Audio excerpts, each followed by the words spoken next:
बिहार में कांग्रेस की दुर्गति का हाल लालू यादव ने, उन्हीं के कारण नहीं कांग्रेस है, की दुर्गति इसमें हुई। कौन है? देख लीजिए, प्रसाद यादव आपको चाहता है कि आप डामाला चौराहा पर कटोरा लेके बैठे रहिए, 7 मिनट ठंडी डाल के आपको जिंदा रखें, मारे भी नहीं आपको। क्या हुआ ऐसा? कौन सा मौका आया जब आपको लगा कि नहीं यार 20 साल से ये कर रहे हैं, अब ये नहीं करेंगे? आरजेडी ने चुन चुन के सब बड़े अच्छे लीडर को मार दिया। हम भी रह जाते तो साला हमको भी वहाँ प्रत्येक संग्राम कर देते। तेजस्वी खुलेआम उन्हें अचेत मुख्यमंत्री कह के बुलाते हैं। हम तो ये भी कह रहे हैं कि तेजस्वी जी सिजोफ्रेनिक हो गए हैं, ऑब्सेस्ड विद नीतीश कुमार। नमस्कार, मेरा नाम शंभूनाथ है और मेरे साथ अंकित फ्रांसिस।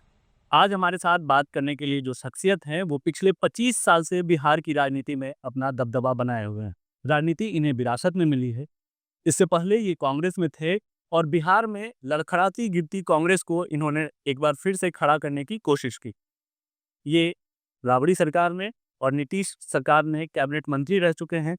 फिलहाल बिहार के एक ग्रामीण कार्य मंत्री हैं और जदयू के राष्ट्रीय महासचिव हैं।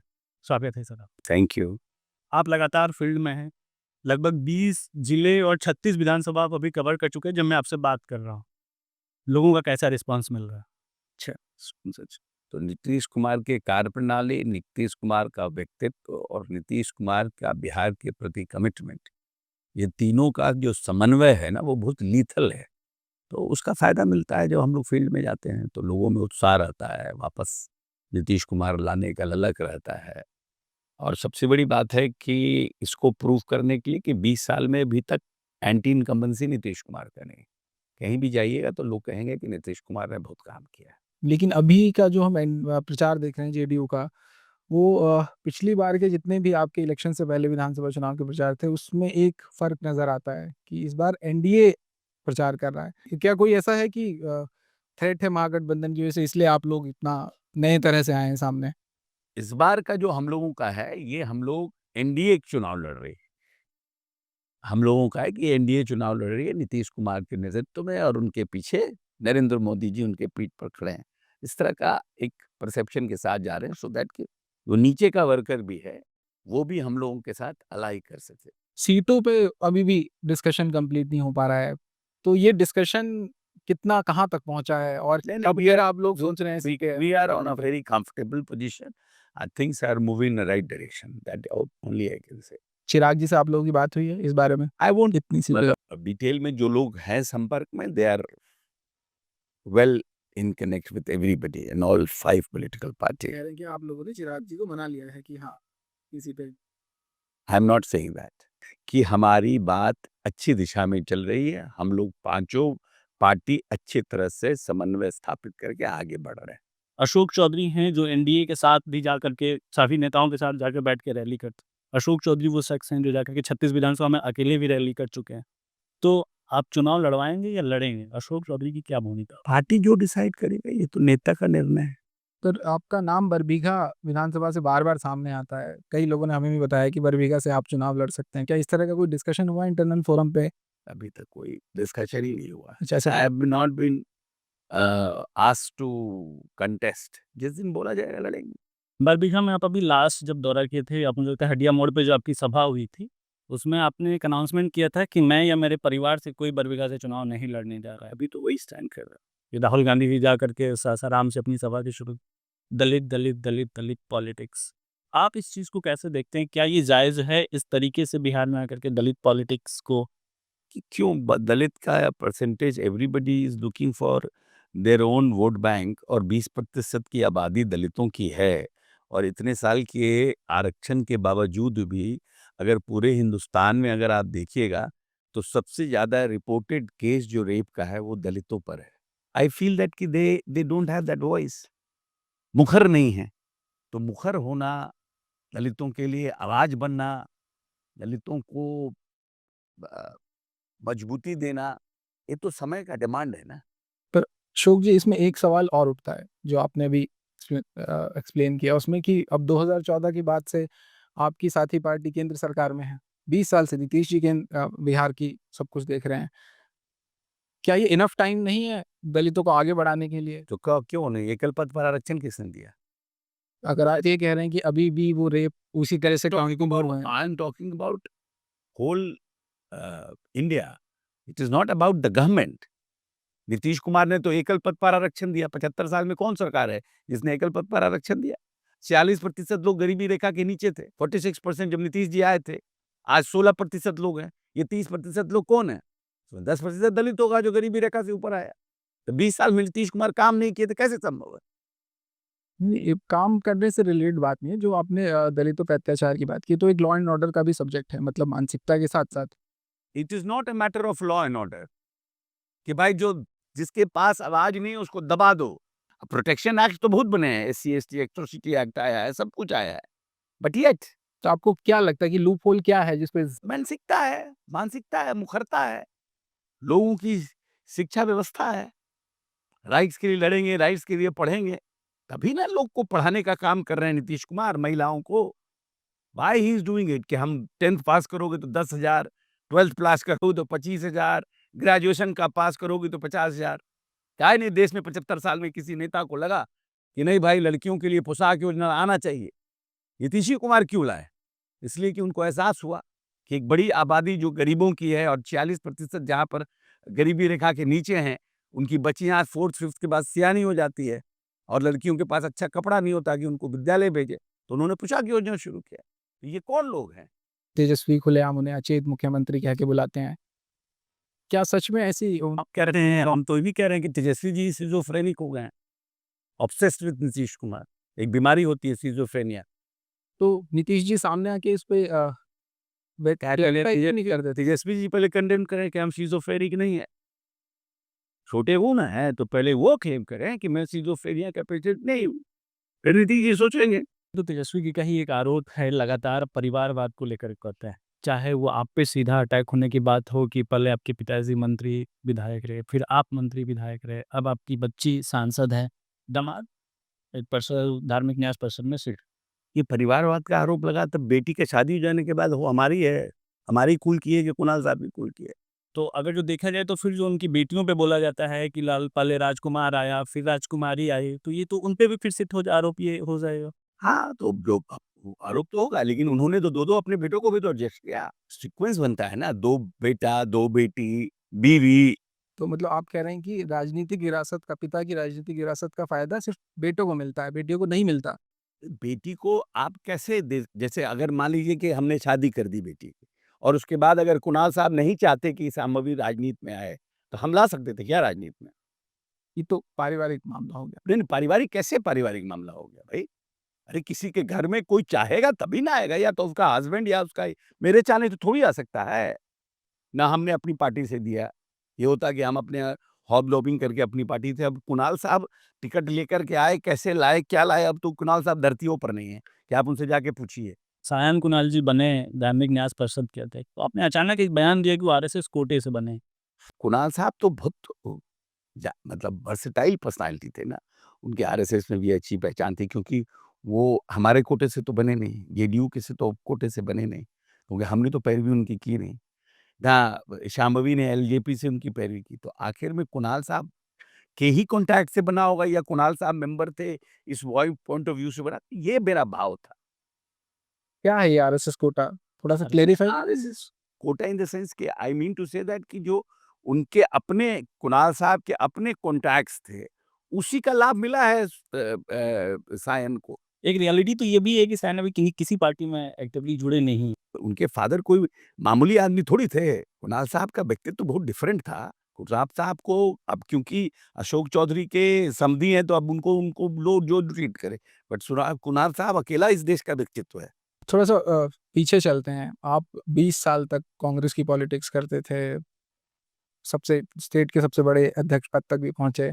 क्या हुआ ऐसा? कौन-सा मौका आया जब आपको लगा कि नहीं यार 20 साल से ये कर रहे हैं, अब ये नहीं करेंगे कुछ और? लालू यादव सोनिया जी और राहुल जी के बाद अच्छा भाव नहीं रखते थे, 1 टू 1 में, और कांग्रेस उन्हीं के साथ रहना चाहती थी। कैसा भाव नहीं रखते थे, मतलब कुछ? अच्छा भाव नहीं रखते थे, मतलब पीछे में मिक्री करना, व्यक्तिगत टिप्पणी करना। सोनिया जी और राहुल जी। हाँ, तो मतलब सोनिया जी की तो ज़्यादा नहीं है बट राहुल जी की। तो ऐसी परिस्थिति में बड़ा एम्बैरेस फील करते थे। अब हम कांग्रेस के प्रेसिडेंट हैं, ही इज़ माय बॉस, तो आप अपने आप को लेट डाउन फील करते हैं ना। तो आपने इस बात की शिकायत कभी सोनिया जी, राहुल जी से नहीं की? कल कर कर करा उनकी क्या प्रतिक्रिया रही इस पे? कोई प्रतिक्रिया नहीं थी। हम तो जाकर के रोए भी, पार्टी जब हट गई तब, कि भाई इनसे थोड़ा दिन के लिए, पिंड 2 साल के लिए छोड़ा दीजिए, हमको काम करने दीजिए अकेले।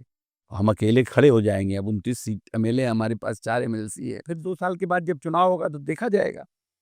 क्योंकि ये 15 के बाद हमको लगता है 17 का मामला था, तो 17 से 3 साल था, तो हमें 2 साल कम से कम समय दीजिए। Let me work out. और उनके पास गए और हाँ। आपने ये बात कही। बात कही थी। उस समय सीपी जोशी जी थे, अहमद पटेल तो मर गए, अब नहीं है, तो अहमद पटेल थे, गुलाम नबी आज़ाद थे। तीनों के सामने हमने आर्गुमेंट किया। तो पार्टी में कोई भी आपकी बात से सहमत नहीं था, या फिर कुछ थे और कुछ नहीं थे? नहीं, कोई मतलब दे वर वेरी कि नहीं, अभी लालू जी के साथ ही चलना है। तो क्या ये सच माना जाए कि बिहार में कांग्रेस की दुर्गति का हाल लालू यादव में, कि उन्हीं के कारण कांग्रेस की दुर्गति में कौन है? देख लीजिए ना, हम क्या बोलते हैं? आप उठा के रिकॉर्ड देखिए ना, जब से केसरी जी ने इनके साथ जोड़ा, अब आप समझिए कि इस प्रदेश में कांग्रेस का जो रहा था वो दलित, अपर कास्ट और माइनॉरिटी वोट था, कांग्रेस का वोट बैंक, इस पे कांग्रेस चल रही थी। मंडल कमीशन आने के बाद कांग्रेस के शीर्षस्थ नेताओं ने मंडल कमीशन का विरोध किया, ठीक है? आप पूरे बिहार में एंटी मंडल जाने गए, लीडर आपके सब एंटी मंडल थे, और आ गए आप प्रो मंडल के साथ, न 3 में रहे न 13 में रहे।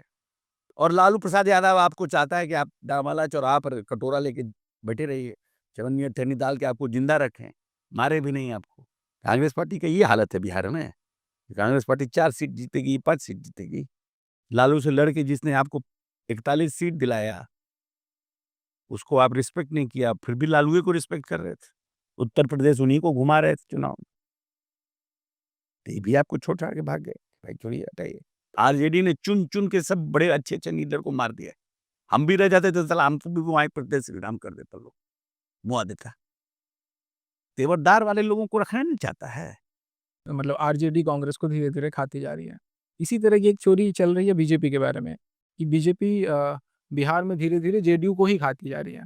तो आने वाले इलेक्शन के बाद वो अपना सीएम फेस भी उतार सकती है, जेडीयू को 2 भागों में भी बाँट सकती है, और जेडीयू की लीडरशिप में धीरे-धीरे प्रो बीजेपी लीडरशिप कब्जा करती जा रही है। इन आरोपों की आप एक और भी एक थ्योरी है कि आरजेडी में बहुत बड़ा स्प्लिट होने वाला है 20 के बाद।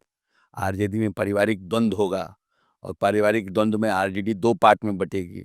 एक पार्ट मीसा लेके जाएगी, एक पार्ट तेजस्वी लेके जाएँगे। कहानी सुनते रहिए, कहानी का क्या है, सुनाते रहिए, सुनते रहिए। ऐसे तो कोई भी anybody can cook up a story. 2018 में आप जदयू में आए, अचानक नीतीश कुमार मानस पिता भी आपके बन गए, तो ये क्यों और कैसे हुआ? ये एक है, अचानक तो कोई किसी का मानस पिता नहीं बनता है। ये कोई ऋषि री जो टिन-टिन का किताब थोड़ी है कि पढ़ के कुछ भी आदमी बोल देगा। ये तो वेल थॉट है कि भई ही इज़, जिस सिंप्लिसिटी और जिस कमिटमेंट के साथ इस नीतीश कुमार ने इस 20 साल बिहार को बनाया और चलाया। भई ये जब नीतीश कुमार को ये बिहार मिला था, तो ये 118 नरसंहार का बिहार था। हर साल कहीं न कहीं हिंदू-मुस्लिम का झगड़ा होता था। अगड़ा पिछड़ा की लड़ाई होती थी। नक्सलवाद अपने चरम पर था। जहानाबाद और जमुई में जेल ब्रेक हो चुका था। उस परिस्थिति से इस आदमी ने इस बिहार को बदला, और बदल के यहाँ तक पहुँचाया। जिस तरह से इन्होंने दलितों के उत्थान के लिए काम किया है, खास करके जो weaker section of the society है, जो लंबे समय तक हाशिए पर पड़ा रहा, उसके लिए जो उन्होंने काम किया, तब ना हम उनको बोलते हैं कि इस दुनिया में, इस देश प्रदेश में ना नीतीश कुमार कोई था, और न नीतीश कुमार कोई पैदा होगा, उस कमिटमेंट का। काफ़ी लंबे टाइम से उनको पसंद करते थे। नीतीश कुमार को as a leader. No, when I was 2000 Lok Sabha 14 के बाद हमने पदयात्रा की थी। 360 किलोमीटर की पदयात्रा की थी भूमि अधिग्रहण बिल के खिलाफ। और उस पदयात्रा में हम बुद्धा से गांधी गए थे, मतलब बोधगया से हम चंपारण गए थे पैदल। तो उस क्रम में हमने बहुत लोगों से हमारी मुलाकात हुई थी। तो उसमें हमने देखा कि नीतीश कुमार के बारे में लोगों का क्या व्यू है और क्या है। उसके बाद हमने सोनिया जी से मिले, सोनिया जी को बताया, राहुल जी को बताया। फिर 15 में महागठबंधन बना, और उसके बाद उनके साथ 2 साल हम रहे एज एजुकेशन, 1.5 साल एज एजुकेशन मिनिस्टर। उनके साथ भी हमने काम किया।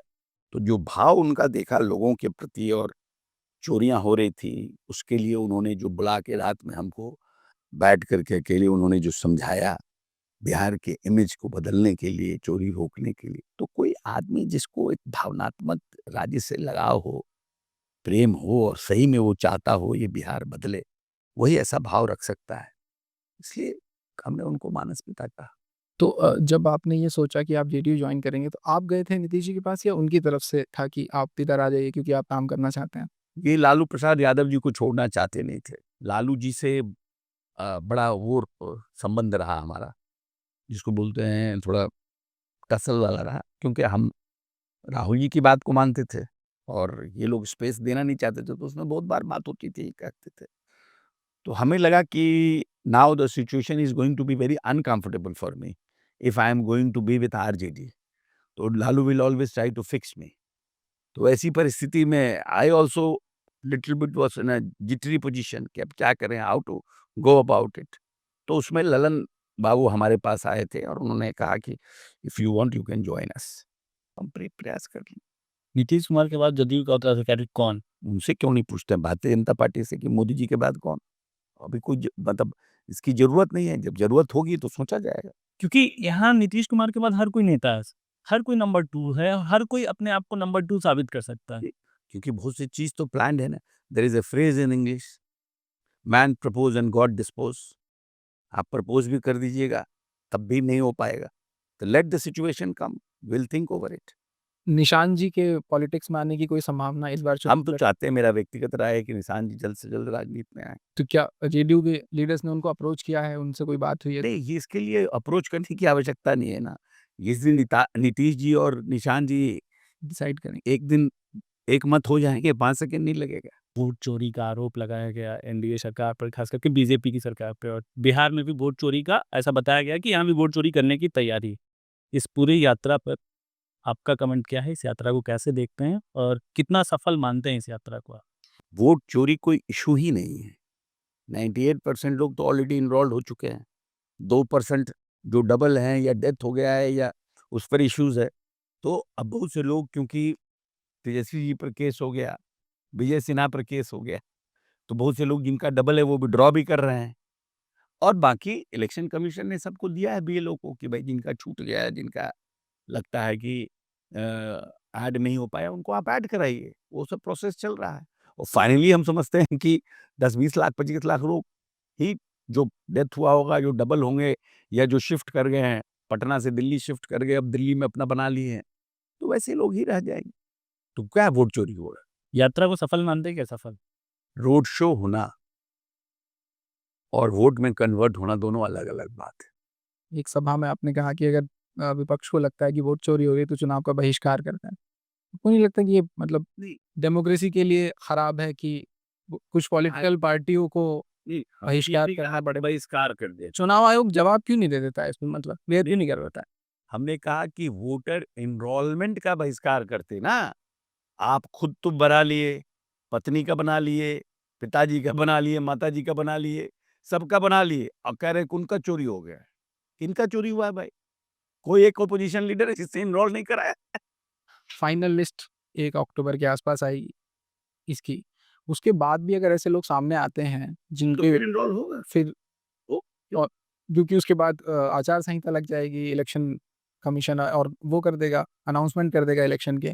ठीक है, एक भी वोटर का अधिकार अगर इससे छिनता है वोट डालने का, तो वो भी तो उसके मौलिक अधिकार का हनन नहीं माना जाना चाहिए। जब इलेक्शन का रिजल्ट आता है, इसके पहले भी तो हुआ है, बहुत से लोग छूट जाते हैं, तो उनको तो भी तो कॉन्शियस रहना है ना। आपने एकदम ठीक कहा कि एसआईआर होता है, पहले भी होता था, लेकिन इतना शोर मचा के नहीं होता था। चाहे पीएम मोदी खुद आएँ, चाहे गृह मंत्री अमित शाह खुद आएँ, रैली करने बिहार में, वो लगातार घुसपैठिए आ गए हैं, घुसपैठिए इलेक्शन को प्रभावित कर देंगे, घुसपैठियों को बाहर निकालना बहुत ज़रूरी है। और दूसरी तरफ से चुनाव आयोग एसआईआर शुरू कर देता है। अरे, कभी घुसपैठियों को लेके किसी तरह का बयान नहीं आता जेडीयू का। तो हम तो बिहारी और महाराष्ट्रीय और केरल नहीं कह रहे हैं। हम तो घुसपैठी जो बाहर से आ जा रहे हैं, बांग्लादेश से जो आ रहे हैं, वहाँ खाने को पैसा नहीं है, वहाँ स्थिति खराब है, तो बिहार में आ जा रहे हैं, वहाँ करके 5 किलो अनाज और ये सब, तो उसको तो रोकना ना पड़ेगा। हम कह रहे हैं एक भी है, व्हाई वन ओनली? आज जो आप चले जाइए किशनगंज और उसके इलाके में, तो जितना पॉपुलेशन है उससे 150 मतलब 1.5 गुना ज़्यादा आधार कार्ड बन गया है। कैसे बन गया आधार कार्ड? आज जो आप चले जाइए किशनगंज और उसके इलाके में, तो जितना पॉपुलेशन है उससे 150 मतलब 1.5 गुना ज़्यादा आधार कार्ड बन गया है। कैसे बन गया आधार कार्ड? आपको नहीं लगता कि ये लॉ एंड ऑर्डर का इशू है? ये तो पुलिस को देखना चाहिए कि अगर नहीं, लॉ एंड ऑर्डर का इश्यू है, तो परिस्थितियाँ जैसे आते हैं जो घुसपैठी, वो तो कोई ऐसे थोड़ी है कि चले आते हैं बांग्लादेश का पकड़ के मैं बांग्लादेशी हूँ करके आ जाते हैं। अभी हाल-फिलहाल में एक कार्यक्रम में एक हंगामा भी देखा हमने जिसमें नीतीश जी ने टोपी पहनने से मना किया। फिर उसके बाद मदरसा टीचर हंगामा करने लगे, फिर नीतीश जी ने खुद ज्ञापन लिया। तो क्या सच में आपको भी ऐसा लगता है कि बीजेपी के करीब होने की वजह से माइनॉरिटी वोट जेडीयू से छिटकता जा रहा है? अरे वो तो टोपी लेकर के अपने अल्पसंख्यक कल्याण मंत्री जो उनके यहाँ अकेला मंत्री है माइनॉरिटी का उसको पहना है, तो उसको और अल्पसंख्यकों को सम्मानित किया। अरे आप पब्लिक उल्टा बोलती है। इस बार भी हम लोगों का 50% से ऊपर माइनॉरिटी जनता दल यूनाइटेड को वोट करेगा। नई पार्टी आई है इस चुनाव में और एक नेता हूँ। मुझे लगता है कि सत्ताधारी पार्टी में और नेता में अगर उन्होंने किसी को सबसे पहले टारगेट किया तो वो अशोक चौधरी थे। 2 बड़े आरोप लगाए थे आप पे उन्होंने हो सकता है थोड़ा पुराना है, लेकिन आप सर्वदलीय नेता हैं और आपने टिकट बेटी के लिए क्यों आपको टारगेट किया गया? कि आपको लगता है कि टारगेट किया गया और क्यों टारगेट किया गया? अब क्यों टारगेट किया गया? एक तो है कि थोड़ा नॉन सीरियस टाइप के आदमी हैं, वो सीरियस टाइप के आदमी नहीं हैं। वो सोचते हैं कि धन ही से सब कुछ, पैसे ही पर ही सब कुछ हो सकता है राजनीति में और हम पैसे से राजनीति कर सकते हैं। तो अगर प्रशांत किशोर बिहार में सक्सेसफुल हो जाएँगे, तो अंबानी रिपब्लिक पार्टी और Adani democratic party of India बन जाएगी और ये दोनों भी राजनीतिक दल बना करके सत्ता पर काबिज हो जाएँगे और अपने हिसाब से पॉलिसी बनाएँगे।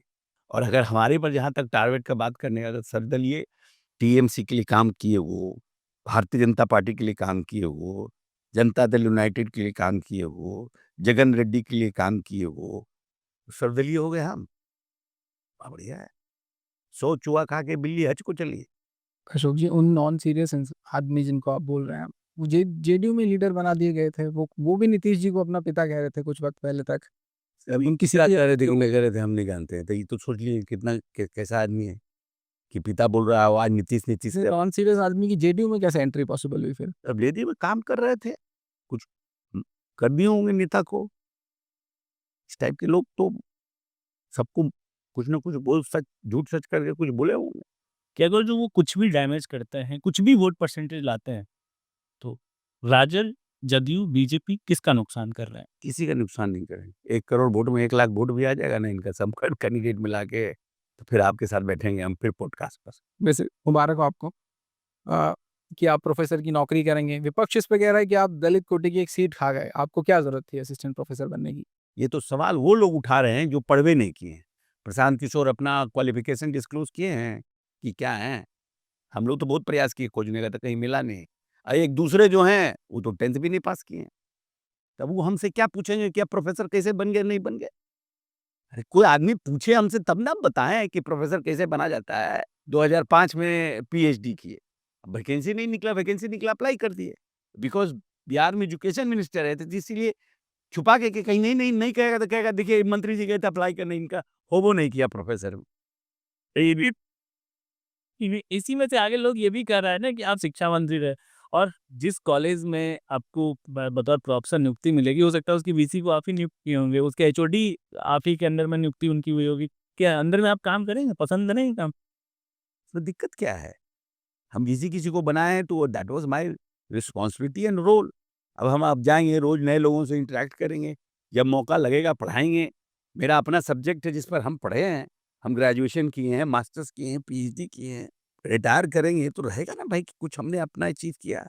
जदयू लगातार कहती है कि उन्होंने लालू का जो जंगल राज था, उस पे लगाम लगाई, उसको ख़त्म करने की तरफ जा रहे हैं। तो जदयू खुद इस तरह के कैरेक्टर्स को, इस तरह के बाहुबलियों को टिकट क्यों दे रही है? क्यों प्रमोट कर रही है जिन पे काफ़ी गंभीर आरोप हैं? लंबी लिस्ट है, अनंत सिंह है, आनंद मोहन है, धूमल सिंह है, अजय सिंह है।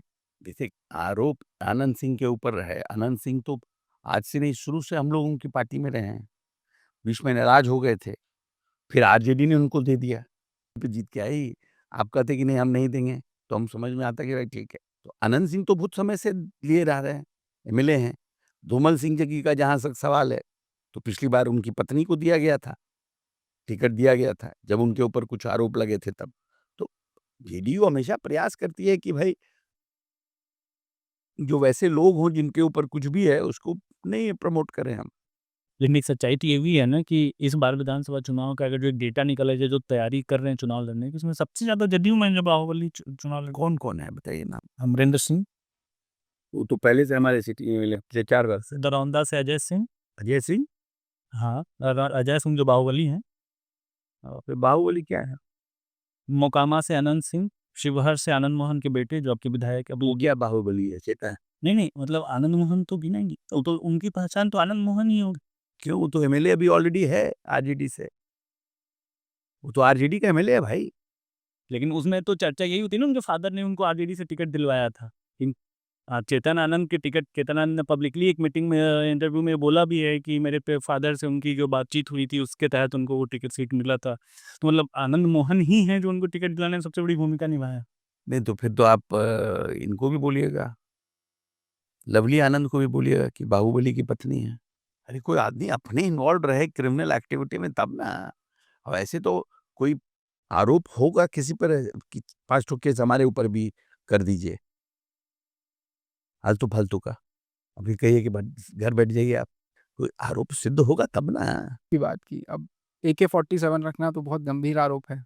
क्या के फायरिंग करना बहुत गंभीर आरोप है, उसके वीडियोज़ हैं। अभी उनके बेटे भी साथ में थे, तो क्या ऐसा भी है कि अनंत सिंह जी के बेटे को भी टिकट देने की जेडीयू से चर्चा चल रही है? उसका तो उम्र ही नहीं हुआ है। उम्र हो जाता तो बहुत बढ़िया कैंडिडेट रहता, लेकिन उम्र ही नहीं हुआ है। कि अनंत सिंह और आपके क्या रिश्ते हैं? जब देखो अनंत सिंह बाहर मतलब जब भी आते हैं तो मुझे लगता है कि महीना में 1-2 बार कभी वो आपके तोते, आपके मोर के साथ उनकी फ़ोटो आ जाती है। कभी आप उनका वार्म वेलकम कर रहे होते हैं अपने घर में। इस बार तो संयोग से सीएम भी आए। और रिश्ते बनाने में रिश्तों पर एफर्ट करना पड़ता है। तो जो आदमी जिसके साथ एडजस्ट हो जाता है, उसके साथ है। हमारा रिश्ता उनके साथ आज से नहीं है। मेरा रिश्ता मेरे पिताजी जब ज़िंदा थे उस समय से, और बिहार पीपुल्स पार्टी का एक मोकामा का उम्मीदवार खड़ा हुआ था, उस समय से हमारा रिश्ता है।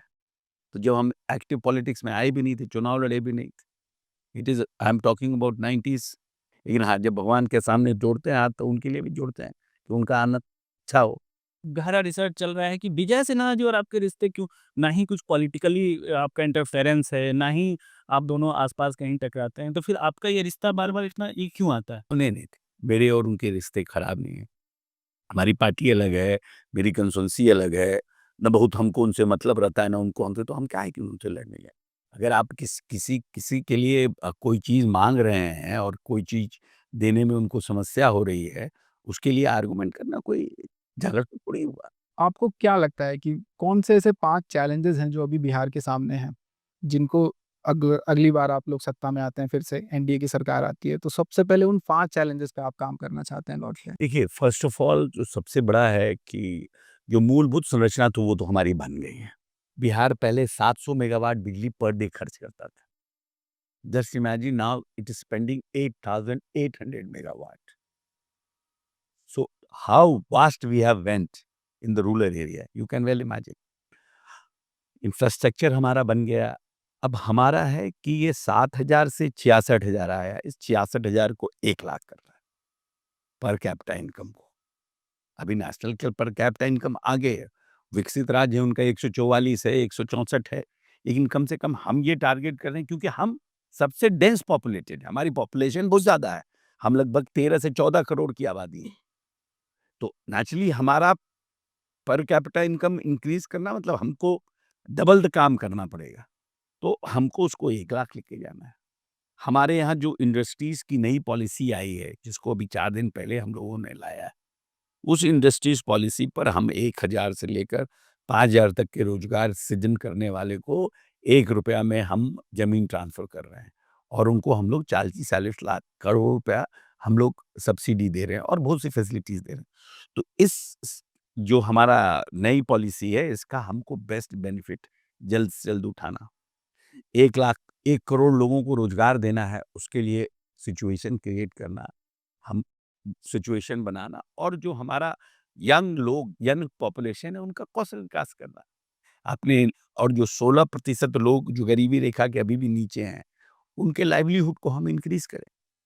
ये 4-5 चीज़ बहुत मज़बूत है जिसको लेकर के हम दैनिक भास्कर से बात करने के लिए बहुत-बहुत शुक्रिया अशोक जी आपका। बहुत अच्छा लगा आपसे बात करके। Thank you so much.